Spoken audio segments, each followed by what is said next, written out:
নমস্কার, সবাইকে স্বাগত জানিয়ে শুরু করছি আজকের বেগুন বাসন্তী। আমি একটা বেগুন নিয়ে লম্বা লম্বা করে কেটে নিয়েছি, ভালো করে ধুয়ে রেখেছি। এবার এটাকে নুন হলুদ মাখিয়ে নেব। নুন হলুদ মাখানো হয়ে গেছে, ভালো করে লাল লাল করে ভেজে নেব। বেগুনগুলোকে ভাজা করার জন্য আমি তেল দিচ্ছি, সর্ষের তেল ইউজ করলাম।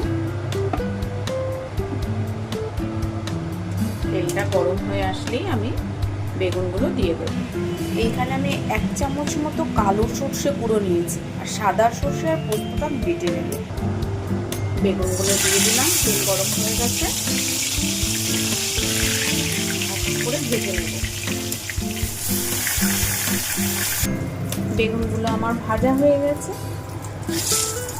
এইভাবে ভেজে আমি তুলে নিলাম।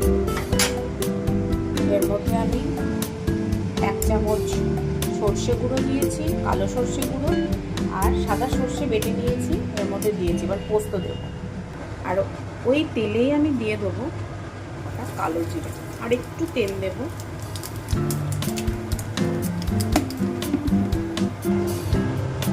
এইবার আমি পোস্ত বাটাটা দিয়ে দিলাম, পরিমাণ মতো লবণ, হলুদ দেব। এর মধ্যে বাটি ধোয়া জলটা দিলাম, কাঁচা লঙ্কার চেরাগুলো দিয়ে দিলাম।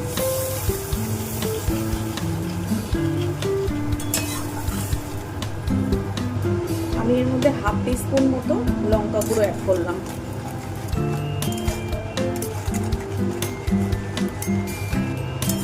লাল লঙ্কা গুঁড়ো অ্যাড করলাম।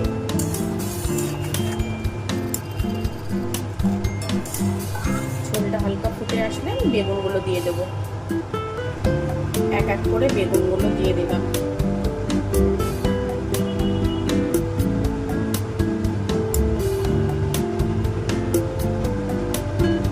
আপনারা চাইলে এর মধ্যে একটু নারকেলের দুধ দিতে পারেন,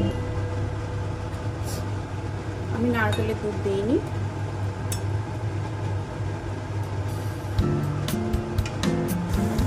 হয়ে গেছে আমার। আমি একটু কাঁচা তেল দিয়ে নামিয়ে নেব। এবার আমি নামিয়ে নেব। রেডি হয়ে গেছে আমার বেগুন বাসন্তী। আপনারা বাড়িতে এইভাবে রান্না করে খাবেন, খুবই ভালো লাগে খেতে গরম গরম ভাতের সাথে। আমার এই রেসিপিটা যদি আপনাদের ভালো লেগে থাকে তাহলে একটা like, comment, share and subscribe করতে ভুলবেন না। ধন্যবাদ।